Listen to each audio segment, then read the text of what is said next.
What I will do, Mr. Chair, is gather more evidences to prove that what I am saying is true, that Mr. Epimaco Densing is a very corrupt person.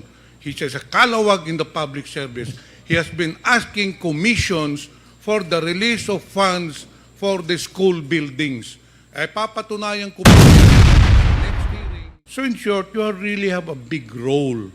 You have the big role in identifying and allocating funds for the different divisions with regards to school buildings. Hindi po ba? Tama po, tama po. Ngayon, ang tanong ko, in the 2024 budget or the National Expenditure Program, there was an allocation for Surigao del Sur, in fact, 2 districts. One in the amount of 103 million pesos for, if I'm not mistaken, Tagbina National High School, and another 70 million pesos for Barubon National High School. But unfortunately, in fact, there was already a notice from DepEd to DPWH to conduct the biddings already. However, all of a sudden, the biddings were stopped because accordingly, the funds are not available. Paano po nangyari yun, Mr. Chair? Na nakalagay na nga doon sa National Expenditure Programs, pagdating doon sa 2024, nawala yung budget. Ang nangyari po noon, Mr. Chair, sabi ko nga, meron na identify na 15.1 billion yung National Technical Working Group, which we adopted as is. Yun po ang pinesent namin sa mga ating congressman. But Mr. Chair, it was already included in the NEP. Paano mawawala yun? Ang nangyari po, Mr. Chair, ganito, nung paglabas po ng General Appropriations Bill, yung 19.7 naging 24.7 billion, pero yung 14.7 billion nagkaroon po ng Annex A. In other words, these are the projects identified by the various congressmen. So, yung aming 15.1 nawala. So, since nawala siya, ang una namin ginawa, yung lahat ng may malalaking allocation na 100 million pataas, yun ang una namin kinat para ma-allocate sa mga maliliit. So, yung aming 15.1 at the time naging 5.8 billion na lamang, lumiit po ng husto. So, Mr. Chair, in short, you took it upon yourself to cut the budget without notifying the congressmen. Sabi mo kanina, may mga identification mga congressmen. You took it upon yourself, being the head of the SIF, to cut the budgets of the different proposed school buildings. Ganun ba? That was because there's no more budget in the General Appropriations Bill. We had to cut for that everybody will also be allocated. So how did you decide, Mr. Chair, kung anong kapuputuloy, anong tatanggalin doon, anong bibigyan? Well, ang decision lang muna is tanggalin yung mga malalaki, which is yung mga 100 million pataas, 80 million taas. Because, Mr. Chair, as I already mentioned, the policy was really to go multi-story kasi wala na pong buildable space. Kaya medyo malalaki po yung ating building ngayon to maximize buildable space. So, yun po ang nauna.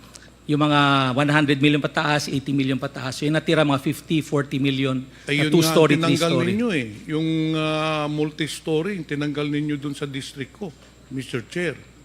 Yun ang tinanggal ninyo. Well, and not only that, there was also a 200 million peso project in District 1 na tinanggal din ninyo. Hindi ako familiar in detail, pero I don't remember there's a 200 million school building in any school for that matter. You know what, Mr. Chair? I'll give you an explanation bakit ninyo tinanggal. Do you know a certain Mr. Greg Murillo? Yes, sir, Mr. Chair. Sabi ko kanina, Mr. Chair, the 180 million pesos was already included in the National Expenditure Program. But upon bidding, it was recalled. But prior to the bidding, this Mr. Greg Murillo, who's a close friend of Mr. Densing, called me. At itong sinabi niya, kamusta po kayo, Congressman? Sabi ko, mabuti naman. Congressman, meron po lang kayong budget na 170 million pesos para sa district mo. O sabi ko, yun nga, naka-schedule na for bidding. In fact, binibidding na yata. Sir, pwede daw muna, mag-usap daw muna kayo ni Mr. Densing. Those exactly the words of him, pwede tayo magharap-harap tayo, baka naman pwede makipagkita ka kay Mr. Densing. And sabi ko, para saan? Alam mo na, may pag-uusapan kayo. Right there and then, I already knew anong pag-uusapan. Si Mr. Densing hihingi ng komisyon. So, I told Mr. Greg Murillo, whom you admitted is your good friend, sinabi ko doon kay Mr. Murillo, why will I give money to Mr. Densing when this has already been allocated in the National Expenditure Program? So I did not entertain that anymore. And Mr. Chair, lo and behold, the funds did not come through. Kinancel yung bidding and then nawala na nga because I did not come across to the request of Mr. Densing na humingi siya ng komisyon. And not only that, Mr. Densing, hindi lang akong biktima niyan.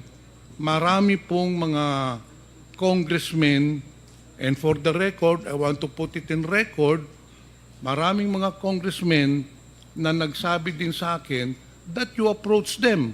In fact, there is one congressman in Visayas that you were asking for 18% commission of the school buildings. Kasi ikaw nga ang nagdidesisyon kung sinong bibigyan, sino ang tatanggalan. In fact, it is on record. You just said kanina na ikaw ang nagdesisyon kung sinong tatanggalan, sinong bibigyan. Not only that, sometime last year or probably within this year, you met with some of the congressmen in Manila. I already talked to them. Humarap ka doon, may kasama ka pang contractor. Do you know a certain architect, 𝗙𝗢𝗡𝗏? Yes, yes, sir. Yes. Yung po ang kasama mo nung humarap ka sa congressman sa Manila. And just the same, you were implying, you were asking for a commission, hindi lang yun, sinabi mo pa na yung contractor mong gagawa, itong si Mr. Architect 𝗙𝗢𝗡𝗏. And that is the reason why, Mr. Chair, tinanggal si Mr. Densing sa DepEd. He did not resign. I knew from the very beginning that he will be taken out because there were already anomalies in the distribution and the allocation of school buildings program. In fact, Mr. Chair, nung pag-alis niya sa DepEd, may isa pang inipit na 34 million pesos sa Bislig Central Elementary School, which is in my district. Now, I will not mention anymore the name. One official of the new administration sa DepEd called me. Ano ang sabi sa akin, Mr. Densing? Kung meron ka bang project na 34 million sa Bislig Central Elementary School? Sabi ko, meron. Ano, nakabidding na? Hindi, ini-stop nga eh. Sir, ito, ilalabas na ho namin. Inipit ho ni Mr. Densing. And that is the reason why, Mr. Chair, this person was taken out of DepEd because of his anomalous practices in DepEd. Yun po ang katotohanan niyan. Nakiusap ka pa na ma-retain ka pero hindi na tinanggap ni Senator Sani Angara, and that's good for DepEd because you have been doing the rounds para ka nagbebenta ng isda. Inaalok mo sa lahat ng congressmen ang allocation ng school buildings asking for a commission. Mr. Chair, may I now respond? Yes, please. Well, first of all, it's a blatant lie asking for commission. And that's the very reason I'm process-oriented. Sasabihin mo, Mr. Chair, Process-oriented po ako, Mr. ang mga Chair. congressmen, gusto mo mag-executive session tayo, ipapakita ko sa iyo mga congressmen. Sige, wala akong nakausap. Yung sa Manila nyo, I was never with Architect Texon. Order, please. 1 minute Mr. Chair. suspensions declared by the chair. Mr. Chair, Congressman Johnny Pimentel. it would be useless for this representation to ask further questions to the resource person because he's a pathological liar. What I will do, Mr. Chair, is gather more evidences to prove that what I am saying is true, that Mr. Epimaco Densing is a very corrupt person. He is a scalawag in the public service. He has been asking commissions for the release of funds for the school buildings. Papatunayan ko po yan sa next hearing. I'll gather more informations. Ito pa lang sasabihin ko sa iyo, Mr. Densing. Dapat wag ka nang bumalik sa gobyerno. The government does not need your kind. You are a very corrupt person making your position to your advantage. Yun lang po, Mr. Chair. Thank you.